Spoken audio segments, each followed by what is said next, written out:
welcome to Atop the Fourth Wall, where bad comics burn. Last year, I got to look at a stupid but entertaining comic called Game Boy. To be fair, though, a more accurate title would be Super Mario Land the Comic, since despite it being called Game Boy, the main focus was on the epic struggle of Mario and his mortal enemy, the one who keeps returning to menace him, Tatanga the Space Lord. The plot involved a jackass named Herman unwittingly opening up a portal to Captain N's Videoland or something that allowed Tatanga and his army to invade. Fortunately, a pair of kids was on hand to repel the invader with their own Game Boy, summoning Mario to force Tatanga back into his pixelated domain. However, the kids realized that Tatanga may one day find another way to escape, so they vowed to tell every kid they knew about this incident. The two children were then placed in heavy psychiatric care as they kept yelling at their friends about how Tatanga was coming to eat their souls. So let's continue the story by digging into Game Boy number 2. Welcome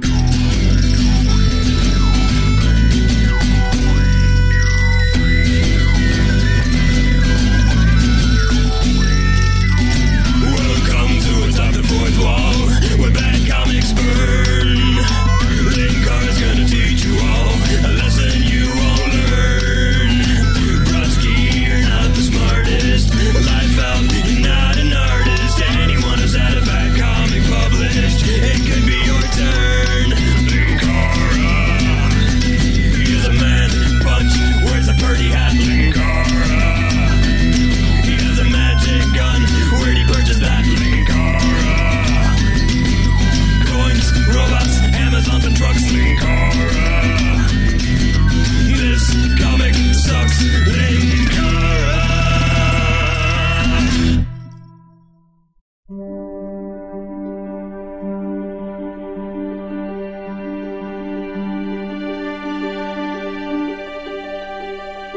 Our cover starts us off in space!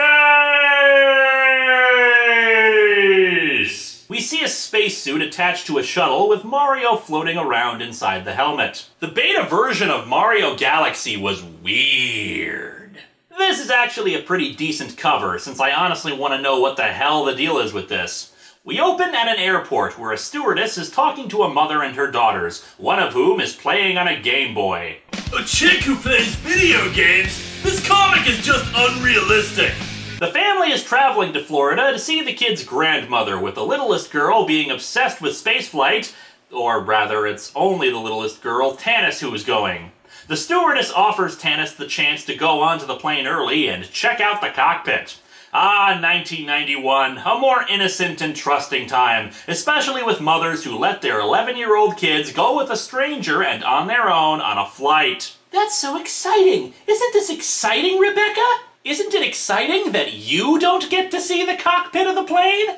The other daughter's reaction is a lot more believable, just continuing to play Super Mario Land on her Game Boy. We cut back to our old pal Herman, who's not in good shape. He's talking to his mother on the phone while wearing an absolutely hideous yellow and polka-dotted shirt, which will only get sillier looking when he puts a jacket over it later.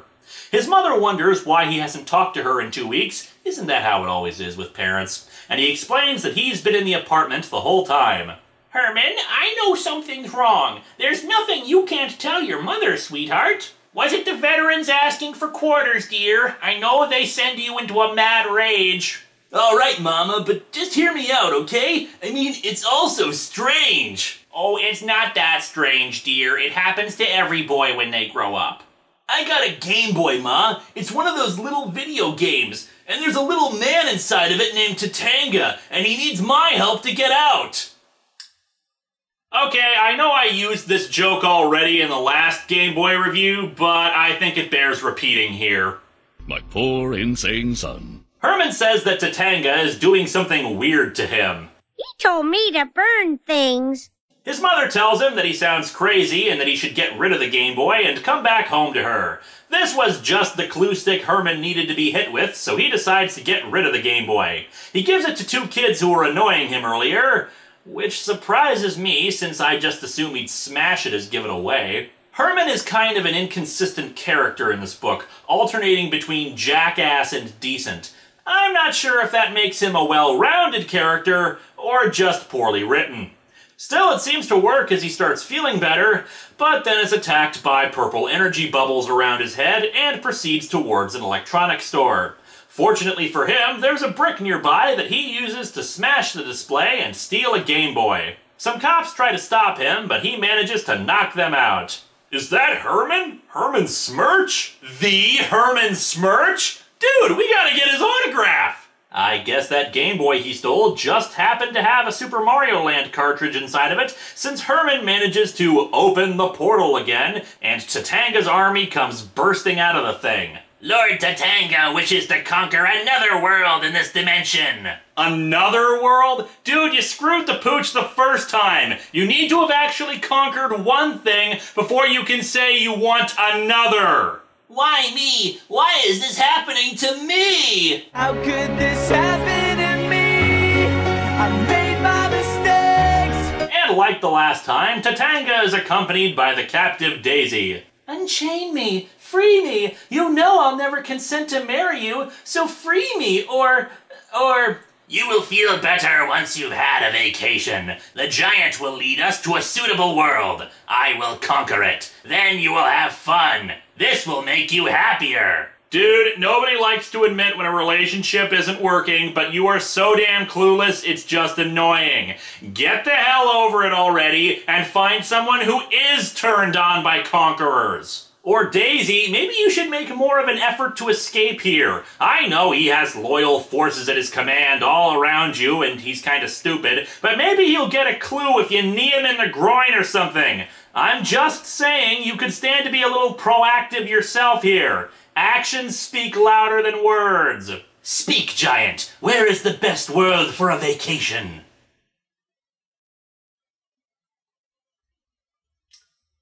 Well...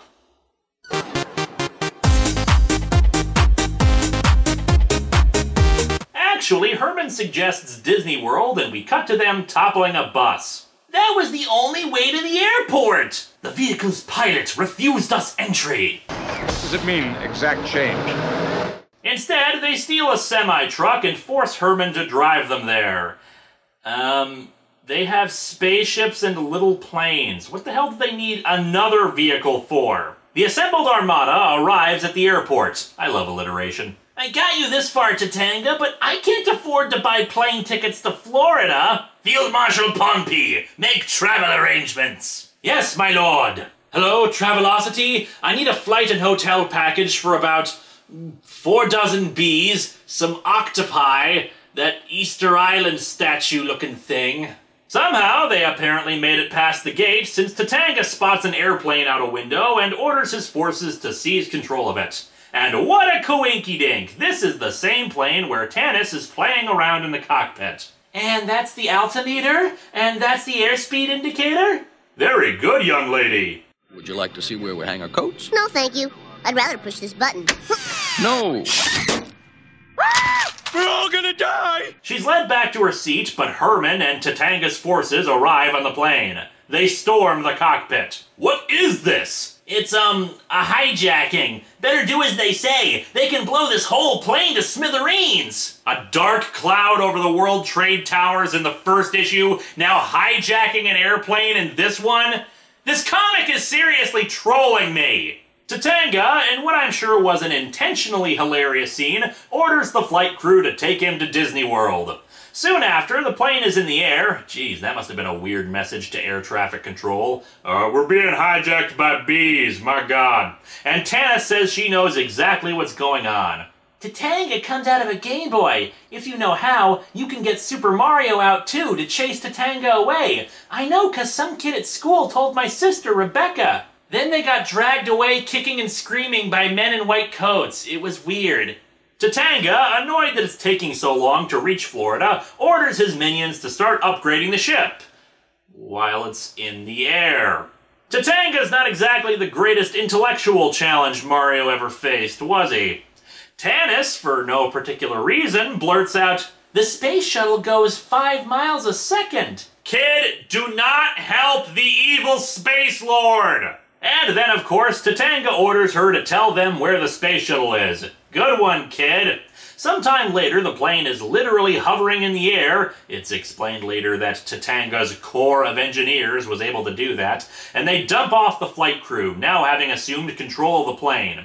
They arrive at NASA and are just somehow able to get onto the space shuttle without anyone stopping them. This is back when NASA was family-owned and operated. Nothing can spoil Tanis's good time, though, as she happily slips down the emergency exit slide with a whee! They take a look at the space shuttle, and apparently this artwork was so important that we couldn't let the speech balloon get in the way of it, since the text is just printed over it. Tatanga's Corps of Engineers is really damn fast, too, since Pohnpei says they'll be finished modifying the thing with new technology in mere moments. And like the first issue, it was necessary for this to be split into 2 parts, since now Part 2 begins with the space shuttle just taking off while the NASA people, who all wear the exact same combination of jeans and blue shirts, look on helplessly. I think someone just stole the space shuttle! You know, it just goes to show, we plan billions of contingencies in case anything on the shuttle just happens to fail, but we never write a procedure for what happens if someone steals the shuttle on the ground and sends it up under its own power. Thanks to the power of whatever the hell bullcrap the ship is now powered by, the space shuttle starts ascending and soon enters orbit. It suddenly occurs to Tanis that this situation is friggin' scary. You practically asked for this, you little brat! And I hate to agree with Herman on this one, but, yeah, she kinda did, since she was the one who decided to talk about the space shuttle for no reason at all. However, Herman softens up when she starts crying, and he gives her his jacket since she feels cold. Herman is called away by Tatanga, but then Tanis discovers his Game Boy in the jacket's pocket. Tatanga, looking out a window, demands to know what the Earth is. You mean the Earth? The world? All one world? A conquest worthy of Tatanga! I've gotta say, I don't quite remember From the Earth to the Moon ever covering this little incident. Meanwhile, Tanis has slipped below and is trying to play Super Mario Land to summon Mario, but unfortunately she's not good enough. Somehow, she manages to access the shuttle's communications system and calls NASA. It's a good thing that they have the best and the brightest to handle this sort of situation. I want a 6-foot trench dug around the entire base. Fill it with gasoline. Sir! Anyway, she tells them who she is, and NASA, apparently briefed about the plane hijacking, recognizes her and they start talking to her. After another scene of Daisy refusing Tatanga, we go right back to Tanis talking to NASA. They've patched her through to her mother, and she demands to talk to her sister. Tanis says she needs to know how to get Mario through the first 3 worlds, and naturally her mom is incredulous at this. However, after Tanis threatens to shut off the radio, her mother capitulates, and a few minutes later the sister is explaining what to do. Why couldn't I be rescued by something out of Tetris? I can play that game! You know, since the last Game Boy review, I have played Super Mario Land. It's just a fun platformer. Did you really need somebody to talk you through, go to the right, jump on the monsters, and don't go into the pits? Tanis gets through it just as Tatanga and his forces find her, and whatever the hell needs to happen to get Mario out is done, letting him pop out of the Game Boy. Boy, I thought you were never going to get me past the Nokoban. So, what would happen if there were like 3 Game Boys playing Super Mario Land at once with this situation? Would 3 Marios pop out? How does this alternate video game dimension work? Unfortunately, Mario is outnumbered and they quickly capture him. Instead of just stabbing him to death or something, they shove him inside a spacesuit and eject him into space, probably not aware of the air hose attaching the suit to the shuttle. However, Mario is undeterred, going through the internal hoses and wires inside the suit looking for an escape. Tatanga wants to know who's responsible for bringing Mario here, and Herman, back to being a jackass, quickly points the finger at Tanis. However, the discussion is tabled as the shuttle has started to lose orbit. Our equipment! It's shorting out! Our anti-gravity and thrusters are gone! Oh, cut the bleeding heart crap, will ya? It turns out Mario, after climbing through the air hose, returned here and started sabotaging the shuttle. Tatanga orders his forces to retreat back into the game, but since Tanis is holding the Game Boy, they can't go through. Mind you, if I were her, I'd pull out the cartridge as extra insurance, but what do I know? Instead, Tatanga orders his engineers to repair the anti-gravity systems, and they manage to succeed. Somewhat. The shuttle still crashes, but much more softly. We'll forget that they probably should have burned up in the atmosphere if they weren't on a decent trajectory. Anyway, Pompey says they can attack Mario now, but Daisy feigns being injured in the crash, so Tatanga orders them all to retreat back into the Game Boy. I've got to go back to Sarasaland before the war closes, so I can continue the war against Tatanga. But are you okay? I've been to space! Space. Wanna go to space. Orbit. Space orbit. In my spacesuit.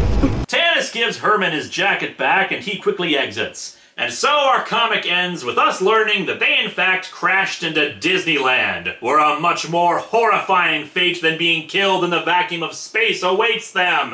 The It's a Small World ride! This comic is stupid and I love it. Like the first issue, it's really enjoyable in just how completely idiotic it is, from the ridiculous premise to the massive leaps in logic.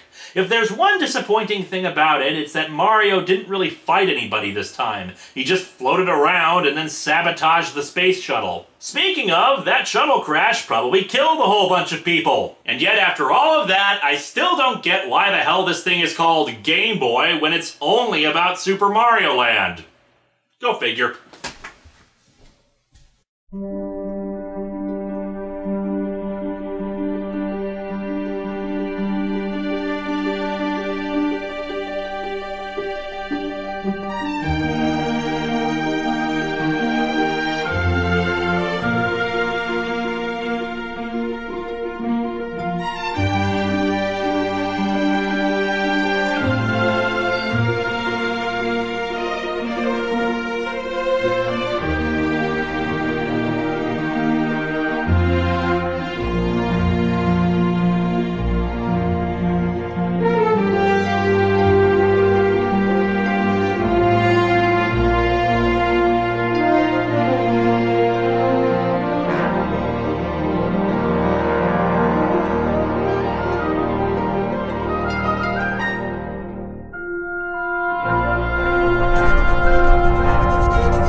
Mario is your only hope. Team up with him in the new Super Mario Land. Guide him on the Nintendo Game Boy. Challenge the mysteries and terrors of ancient Egypt. Battle all the horrors of the deep. Master lots of weird worlds to give Mario a happy ending and make your world a better place.